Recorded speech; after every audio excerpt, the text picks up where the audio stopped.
Para el canje de deuda con legislación doméstica, el Ministerio de Economía propuso cuatro bonos para rescatar los diferentes bonos emitidos, más un bono para cancelar intereses corridos hasta el vencimiento de la oferta. El 2030 es un bono con pocos intereses, paga intereses bajos, pero tiene una duración que vamos ahora a ver de los otros bonos, ese concepto, de 6 años aproximadamente, un poco más de 6 años. Hay algunos bonos que se puede optar por uno u otro. Obviamente el 2035 paga muchos más intereses, pero es más largo, con lo cual, si bien me mejora el interés que yo voy a cobrar en la vida del bono, me aumenta la exposición al tiempo y a las variaciones de tasa que afectan el precio. Por eso, bueno, la opción entre uno y otro depende del perfil de cada uno de los emisores. Si uno es más conservador y busque recuperar el dinero antes, obviamente el 2030, si es más agresivo o menos conservador, la opción puede ser el 2035. Ahora, lo interesante es entre estos tres bonos, porque uno toma la sensación de que el 2035 es más largo que el 2038, que a su vez es más largo que el 2041. Vamos a analizar dónde está la historia. Estos son datos de la condición de emisión del bono, que es el flujo de fondos del bono. Esto no se puede cambiar, esto es lo que el gobierno ha propuesto pagar en función de las condiciones de emisión del bono. Tenemos una serie de intereses, PAP, o sea, va subiendo el interés a medida que transcurre el tiempo y nos va a pagar en determinadas condiciones las amortizaciones. Nos paga 10 cuotas de amortización a partir de enero del 2031. Lo mismo sucede con el 2038. Va a pagar una serie de intereses crecientes que arrancan en el 0,1250 y termina en el 5%, y a partir de enero del 28 va a empezar a pagar 22 amortizaciones de 4 dólares 55 aproximadamente. Y el 2041 es exactamente igual en cuanto a su estructura. Lo que cambia son vencimientos y formas de amortizar, pero las cupones son también PAP, y me lo va a pagar a partir de enero del 2028 en cuotas de 3 dólares 57 aproximadamente. Esto es la condición que el Estado impone a los bonos. Es más, miren, si nosotros sumamos los intereses a cobrar en 2035, vamos a cobrar alrededor de 50 dólares 20, un poco más probablemente. En el 2038, 55 dólares 44, y en el 2041, 54 dólares aproximadamente. Pero si analizamos los datos a partir del mercado, por ejemplo, datos que se corresponden a su precio, a su tasa interna de retorno, a su duración en el tiempo, o a su duración la volatilidad con respecto a la variación de la tasa, vemos que sufren algunas características muy peculiares, que si bien los rendimientos no son muy dispares, tomando como sobre la base 100, lo que yo lo tengo que tomar como referencia porque todavía no hay precio de mercado, pero las duraciones son casi similares, entre 0,20 años a 11,16 años. Apenas hay un año de diferencia entre el 2038 y el 2041, cuando teóricamente debería haber más de un año de diferencia. Y hay menos de un año entre el 2035 y el 2041. ¿Qué significa esto? Es un dato que refiere al tiempo que yo estimo debería esperar para recibir el bono, la inversión. Si bien no es verdad esto, pero todo el mercado lo considera como una referencia de esto. Entonces, en función de esta referencia del tiempo que yo tengo que esperar para recibir la inversión, es que todos actúan sobre estas otras dos variables, sobre la tasa interna de retorno y sobre el precio. Obviamente que esta similitud de valores a mí me plantea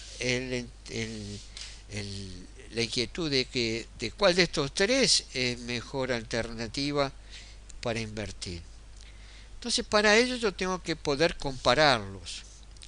Una de las formas de compararlo es hacer lo siguiente: fijar una fecha futuro, es decir, yo en determinada fecha yo quiero recuperar, ya sea por capitalización de servicios o por la venta del bono, quiero recuperar la inversión que hice y estimar qué retorno podría llegar a obtener de acuerdo a diferentes escenarios.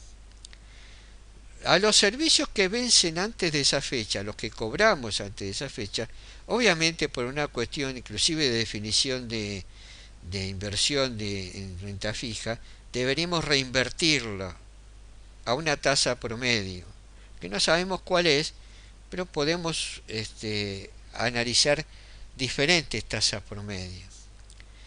Ahora, lo que cae después de esa fecha de vencimiento no lo cobré, porque el flujo de fondos todavía no llegó a esa fecha. Entonces lo que tengo que hacer es vender el residual del bono.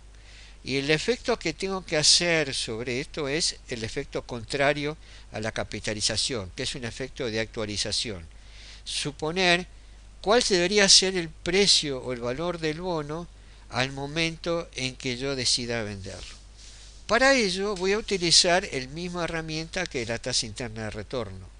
Voy a decir, si en promedio yo capitalizo a una cierta tasa y a su vez vendo el bono teniendo una tasa de actualización igual, similar, ¿qué efecto tengo yo en eso? No sé si estoy siendo claro. Igual lo vamos a ver con un ejemplo.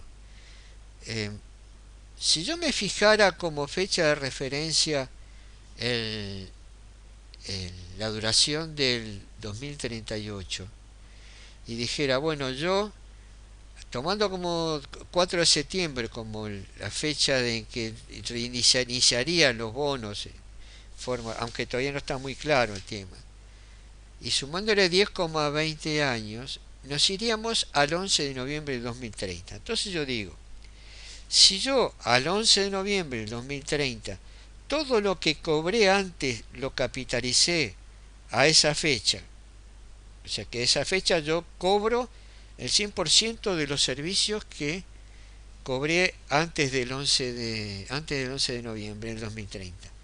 Y los que no cobré, vendí el bono ese 11 de noviembre del 2030, ahí me encuentro con el residual del bono que vendí más las capitalizaciones.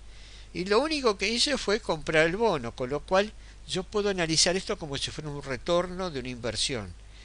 Pago al principio y cobro en un lapso de tiempo determinado.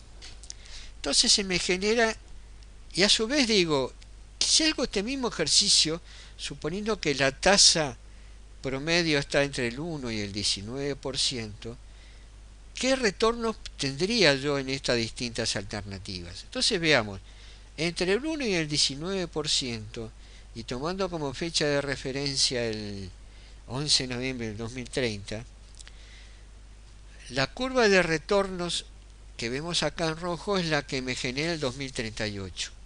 El 2041 me genera esta curva amarilla y el 2035 esta curva azul. Obviamente que a cualquier tasa promedio que yo descuente y capitalice, el 2038 es mejor bono que los otros dos.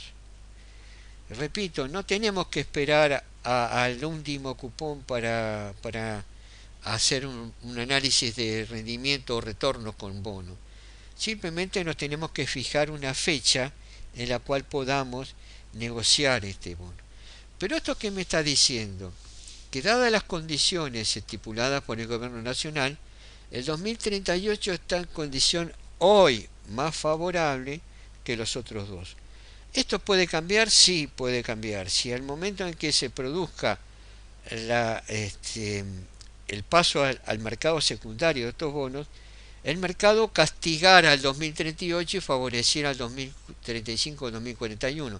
Pero tendrían que ser situaciones muy extremas. Eh, Pienso que por la estructura misma de los flujos de fondos de cada bono, esta alternativa va a ser difícil que se modifique.